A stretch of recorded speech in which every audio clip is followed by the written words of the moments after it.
上帝的讯息。在圣经里面服侍神有3种很特别的角色，3种这是位置很高的，一个叫先知，一个叫做祭司，还有一个叫士师。士师那个士兵的士，老师的师，3种角色不一样。第一个叫什么？先知。第二个叫祭司。第3个叫士师。先知是干嘛的？刚刚已经有讲了，传达上帝的旨意。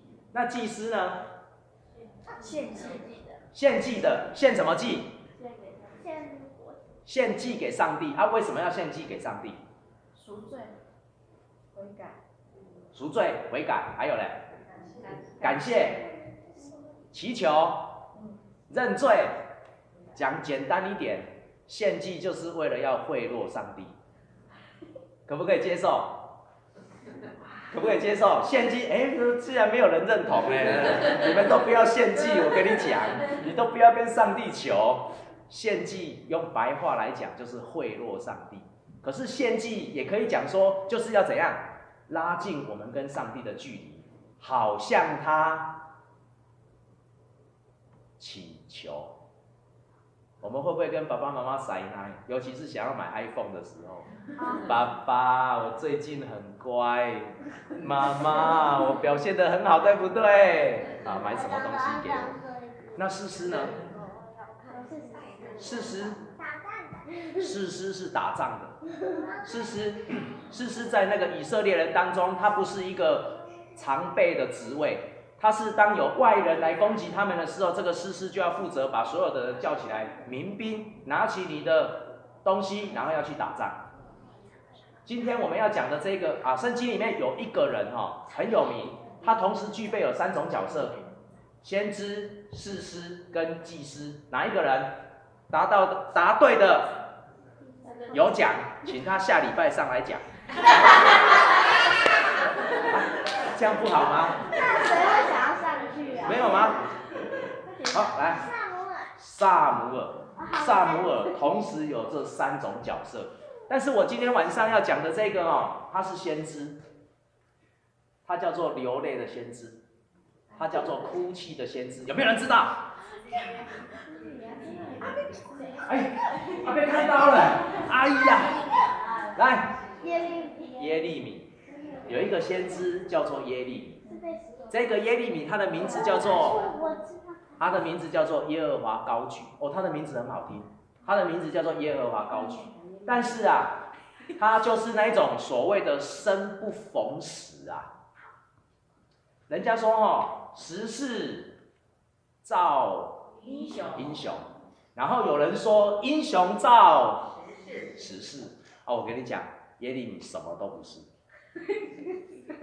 他既造不出时势来，他也成不了英雄，因为他生在犹大国末年。这个犹大国在那时候的以色列分裂成2边，北边以色列，南边犹大国。北边以色列被谁给灭了？亚述国。南边的犹大国被谁给灭了？巴比伦。北边亚述，南边巴比伦。然后他被这个耶利米他实在是很生不逢时，因为他活在犹大国的末年，这个国王也不会瓦喝谁，就是那个西底家，不要惊讶后面的大朋友不要惊讶，因为这就是现在主日学的课程，所以我们的主日学真的有在教东西，这就是现在主日学上的课程，给他们鼓励一下吧。这个是我们现在主日学上的课程，所以他们会懂这些，不需要惊讶，只要鼓励。然后呢，这个犹大国末年就是因为被谁打败了？巴比伦，然后就人都被抓了。这个耶利米我知道耶利米是怎么死的，耶利米是被人家他不是怎么死的，是他最后在以色列很像哪一个地方，然后就因为他被那个丢去干井。然后被吊死。嗯，他这个先知没有好下场，但是今天我不是要讲他的下场哦，因为这个我看了自己都难过。但是这个先知旁边这幅图这不是我乱画的啦，这是米开朗基罗以Sistine 那个礼拜堂里面所画的。然后这个耶利米，他被称为哭泣的先知，或者是流泪的先知。所以在旧约圣经里面，除了有耶利米书以外，还有另外一本叫做耶利米哀歌，就是耶利米为百姓哭泣。所以是一首歌吗？不是，他讲说耶利米哀歌的意思就是说我为你哭泣所写的诗，所以耶利米哀歌里面有很多的诗。然后这个耶利米哀歌，它的那个希伯来圣经的名字叫做什么？怎么会？奈安呢？你如果会讲台语的话，就是这个意思。奈安呢？国家为什么会亡国？为什么百姓会被抓？为什么人会在那个东西痛苦当中？这个墙是什么墙？哭墙。这个就是很有名，现在在以色列那个圣殿旁边所剩下的一道墙大家那个对于希伯来人或者是犹太人，他们就是去那边望着墙然后哭泣当然也有很多网络上面的照片很有趣，就是你会看到有很多士兵背着枪在那边哭，然后会把小纸条塞在这个石头缝里面，然后每天有人会去亲每天有人会在那个地方祷告。然后这个耶利米哀歌，它的希伯来文圣经的意思是怎么会？那拉丁文和希腊文的圣经是泪水，所以它被称作泪水的先知，或者是流眼泪的先知。然后这就是因为耶利米他看到整个耶路撒冷是残破不堪，因为家破人亡。耶利米是我在旧约圣经里面最不想要看到，也最不想要讲的这个先知，因为我很难去体会，跟很难去接受他所看见的东西。他是被呼召来成为一个先知，但是他讲的话，讲出来的东西，不是看到他的百姓越来越好。他所讲出来的，他所哭泣的，他所哀求的对象，是让人家看到说这个国家根本就没有了。所以他讲出来的东西没有办法有盼望，因为国家已经没有了。他在这个地方他看到什么？在耶利米书1章10节，他讲说要拔出，要拆毁，要毁坏，要倾覆，又要建立跟栽培。所以他在那个地方当中，他看到约西亚王在米吉多战役当中的挫败这个约西亚王是好王还是不好的王？他是很好的王，但是他依然在打仗当中中箭落马，最后死了。所以耶利米为他难过。然后耶利米他也眼睁睁的看到耶路撒冷被巴比伦国的尼布甲尼撒王，这个是一个很有名的王，攻陷整个耶路撒冷。所以到那个时候是不只是国家没了，连最后他们最引以为傲的所罗门所建造的圣殿也没有了。东西没了没有关系，可是在这里他更难过的信息是什么？这些犹太人是一个一个被抓走，他们沦为殖民地，原本是自己的国家，是沦为别人的殖民地。所以在这个当中，他所看到的，他唯一耶利米能够做的一件事情就是什么？为耶路撒冷哀哭。上帝有没有给耶利米路走？有。如果今天我们生在这样的时代，我们怎么向上帝祈求？很多我们当中还算年轻，有的人还在长大，所以常常会讲说，以后我长大我要做什么？对，长大要做什么？我不知道。我长大以后要做蒋总统。长大以后要做什么？上课，今天也假啊！你把聊标有起来哦。你长大要上课。长大。对哦，对不起，给他拍拍手好不好？要讲建造的话，人家愿意上课，我们要感谢。长大一点，上课不是长大像你那样还要上课。可是哦，很多时候我们还没长大的时候，我们会期待未来。可是当我们真的长大的时候，怎样？期待。我们对未来失望。为什么？因为我们看到很多的现实跟阻碍，因为我们发现这个世界不是我们想的那样去运转的，因为我们发现说，原来我的梦想很大，可是我的力量很小。原来我发现，在这个世界上，我不能改变的事情比我能改变的事情还多。原来我发现，这个世界比我想象的残酷多了。可是这是我们一个健康的生活，一个健康的世界。那对耶利米来讲呢，他所看到的不只是这样，他看到的是，他是一个先知，他原本是应该要把上帝那有安慰、盼望、有力量的话给这些百姓。可是当他看到他的百姓一个一个被抓走的时候，他说不出任何一句话，他没有任何的安慰的话能够跟那个百姓讲。当王被杀的时候，他也没有办法去告诉其他的贵族说，你要支持下去，要继续有盼望，因为什么都没有。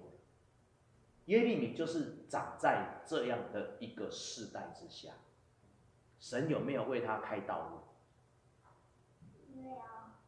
有吗？有。因为耶利米真的是在他的时代当中走到没有路了。走到什么都没有，他不是越来越成长，不是越来越茁壮，他不是长在大卫的时代要建国，所罗门的时代要建圣殿，都不是，他是处在一个什么都没有的时代，一个走向灭亡的时代。神有没有为他开道路？如果以圣经所讲到他们那个世代所发生的事情，其实我看不到路。但是神有没有在那当中给那些人有新的盼望？当人这个是很久很久以前的理论，这是1965年所提出来的一个理论。有一个理论叫做悲伤5阶段，或者叫哀伤5阶段。但是这个哀伤5阶段非常好用，一直到现在还常常在用。它可以用在哪里？它可以用在人面对生病的时候，人面对死亡的时候，人面对挫折的时候，或者是人面对没有路走的时候，人面对一个重担，会有经过5个阶段。这5个阶段不一定是按照顺序，可是很多时候就是这个顺序。第一个是什么？假设说我们一个人，我常常讲的例子都是说癌症啊。一个人说我怎么会得到癌症？第一个会问什么？不可能。不可能，怎么会是我？我还年轻，今年才30，怎么会是我？我还年轻，所以第一个会遇到的是什么？否认，否认我们所面对到的困难。然后第二个嘞，生气。那个谁这么糟糕，为什么他没有遇到？我这么好，为什么是我？为什么我在这个当中我要遇到这么大的难题？而且这东西不是我造成的，这不是我造成的，这不是我做的，也不是我决定的。但是为什么我遇到的环境是这个样子？为什么有的人是生在比尔盖茨家里，有的人是生在一个鸟不生蛋的地方？有的人是生在美国，有的人生在伊索比亚。如果让你选，你要哪一个？偏偏你没办法选。如果你能够选择的话，世界又不一样，偏偏就是你不行，我也不行。然后第三个呢，讨价还价。为什么要讨价还价？试试看，担子能不能轻一点，痛苦能不能少一点，伤心能不能少一点，或者是怎样？分手以后看能不能拿分手费。就是这样，为什么？因为要减轻痛苦，因为要让人的心里面在那边希望找到一个出路。可是最后嘞，你能不能改变？很多时候我们没有办法改变，不管是你的健康，不管是你的工作，不管是你的家庭，不管是你在这社会上面所要走的路，很多时候我们没有办法改变，没有办法掌握的，我们就是没有办法掌握。很多时候不是用讨价还价就能够在那边要回一些什么东西的。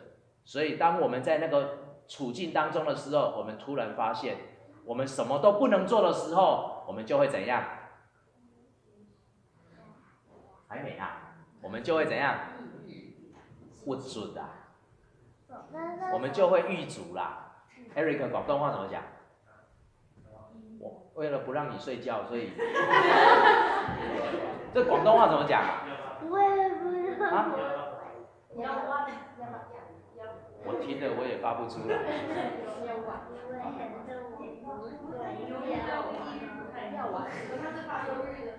忧郁郁卒啦，哦，就是因为时不我与，因为我是一个照不了时事的英雄，所以成为了狗熊。然后我是一个走错了时代的英雄，所以最后变成没落的英雄。很多时候我们是这个样子，所以当时间一直往前走，你发现你再怎么哭，再怎么难过，再怎么做，你都没有办法改变现状的时候，你只剩下一件事情能做，叫做什么？接受。如果是在基督教的信仰里面，你会怎么做？假设说，你遇到一个很不好的老板，打算要把你辞退，你怎么办？第一个，没有啊，我哪有做得不好？我没有做得不好啊，我很认真工作呢，早上8点上班，晚上8点下班，我该来的都来，我不该来的我也来啊，对不对？我没有做得不好，你为什么要辞退我？因为人都太多了。因为人太多了，可是为什么不是那个？为什么不是那个？那个做得比我还糟糕啊，所以会怎样？生气呀！啊，不然这样好了，老板，那个我减30%的薪水，然后我继续，我每天早上再早来2个钟头，好不好？看能不能改变现状。结果老板说什么 ？No。所以你只能怎样？继续不准，然后最后嘞？接受现实。很多时候就是这个样子。你不要笑，人跟人之间的关系也是这样。我明明就爱他爱得要死，为什么他喜欢另外一个女人？我比他强好几倍。你们有没有看过一个在那个 YouTube 上面周杰伦的那个现场的那个音乐会？然后听说啦，因为我从来没有看过周杰伦的音乐会听说周杰伦的音乐会会让人家现场去点歌然后有一个然后就对对对，你们知道我在讲什么？你们知道我在讲什么？结果就有一个女生起来说，她要点一首歌叫做算什么男人，然后当然这个是比较后面讲的，她一开始是讲说那个她要点一首歌给她的前男友，对不对？然后周杰伦就问说：“你的前男友在哪？你的男友在哪里？前男友在哪里？是台上的吗？”他是不是亏了一下？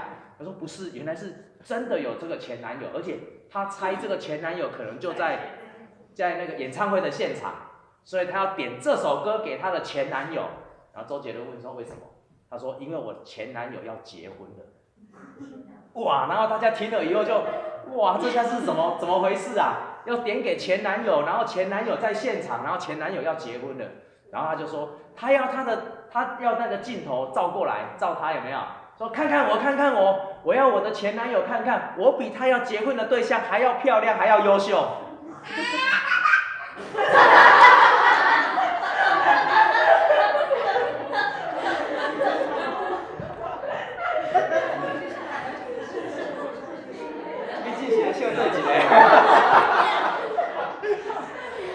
然后周杰伦他就问了说那你要点什么歌？点什么？算什么男人？啊！所有的人都在那边沸腾了。我对那首歌《算什么男人》一点印象都没有，可是我对他介绍的这个桥段印象很深刻。为什么？我想那个去听这个演唱会的这个女生，我想她也经历过这样的阶段，但是最后她走到一个最后的决定是什么？接受。但是她有没有因此而丧失她的自信？没有，她要镜头照她，让人家看一看，她比她前男友所要结婚的对象还要漂亮，还要优秀。有没有漂亮，有没有优秀，我不知道，但是我知道她的自信还在。她有没有被打垮？她没有。一个人要能够走向新的境界，他要先具备2样很重要的事情。第一个是什么？失望。你要受过失望，以及最重要的是你要怎样？挫折。你要能够有具备消化失望和挫折的能力。意思就是说，在你的生命当中，如果你从来没有失望过的话，你不知道什么叫做盼望。如果你的生命当中从来没有遭受过挫折的话，你不知道什么是力量。这个在哪里？这个在哪里？啊？我可能没有去过后修北。这是哪里？不是。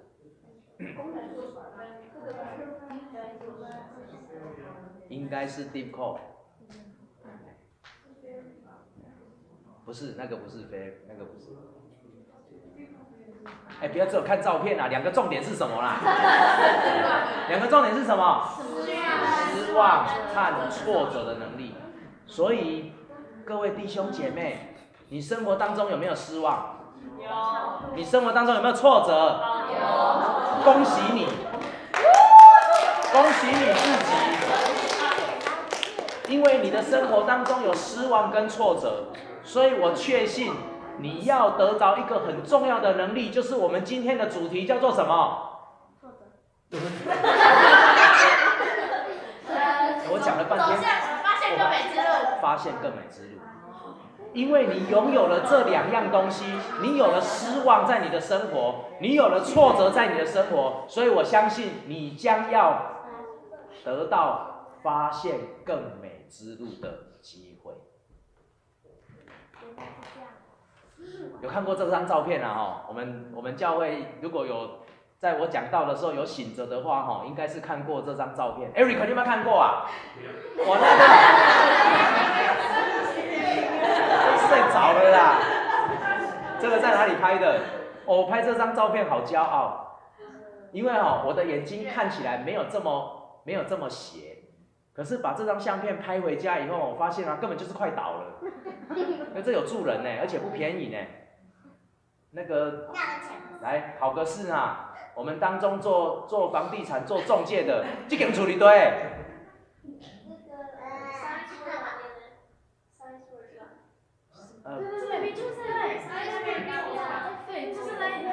给大家一个提示啊，我是坐在船上面拍的。对啊，就是要去那个地球。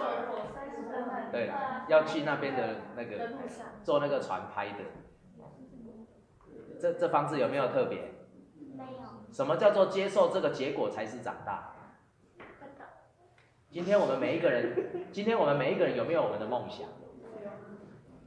可是当我们的梦想没有办法实现，但是我们接受我们梦想没办法实现的时候，才是成长。所以在台湾有一句话叫做“幻灭是成长的开始”。你们听过无啊？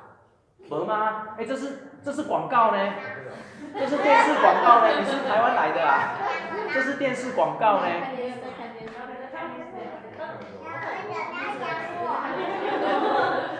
那个可能太年轻了，那年代不一样。有一句话叫做“幻灭是成长的开始”，因为当我们的幻想破灭，我们的白日梦破灭的时候，才是我们开始要长大。所以啊，房子盖出来有没有符合你的标准，或者是有没有100分？也许没有，但是啊，这栋房子还是很贵，还是让很多人买不起。去研究看看，看这个房子在哪里。耶利米书，来，耶利米书3章有一个很重要的经节，他说，我们一起来念好不好？21节，但我的心回转过来，因此就有指望。因耶和华的慈爱，我们不致灭绝；因他的怜悯，永不断绝。23节。每早晨这都是新的。你的信实极其广大，我心里说，耶和华是我的福分，因此我要仰望他。25节，凡等候耶和华，心里寻求他的，耶和华必施恩给他。25节，我们再来念一遍：凡等候耶和华，心里寻求他的，耶和华必施恩给他。我要请你们把这句经节记下来。在你的生活当中遇到挫折的时候，请你要记得，你的心要回转过来，你就有指望。因为他告诉我们，等候耶和华的，心里寻求他的，耶和华必施恩给他。因为他讲说，耶和华是我的福分，所以我要仰望他。而且在23节他讲说，每早晨都是新的。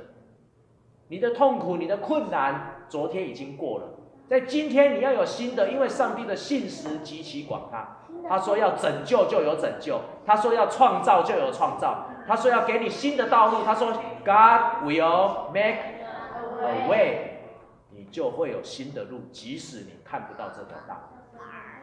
这个经节在哪里？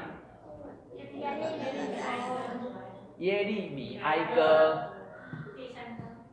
3章21到25节，请你记住这段经节，在你要痛苦流泪流不出泪的时候，在你进入时势却成不了英雄的时候，你要记得这个经节，在耶利米哀歌3章21到25节，跟我一起念一次：耶利米哀歌3章21到25节。你要记住这句经节。我们再来念一遍21节到25节，我们一起来念。但我的心回转过来，因此就有指望。因耶和华的慈爱，我们不致灭绝；因他的怜悯，永不断绝。每早晨，这都是新的。你的信实极其广大。我心里说，耶和华是我的福分，因此我要仰望他。凡等候耶和华的，心里寻求他的，耶和华必施恩给他。请你记住，在耶利米没有任何好的话能够再给他的百姓、给他的人民的时候，他用这句话勉励他的百姓。他突然发现，当他的心转过来的时候，他就重新有了指望。当他发现他没有路走的时候，他发现他人生唯一还能够让他有盼望的是什么？是耶和华上帝。所以他讲，这每早晨这都是新的。要让一个亡国的人，要让一个失去国家的人，要让一个没有明天的人，能够告诉自己说，每早晨都是新的。你的信实极其广大，然后要等候耶和华，心里寻求他，耶和华必施恩给他。以色列这个国家，在以色列这个国家在多久之前亡国110年。来哦，再来看一次哦，刚刚没有那个特别注意。耶路撒冷陷落是什么时候？主前多少年？7到5，820。没有，那个是那个王。事实上，耶路撒冷陷落是586，主前586年。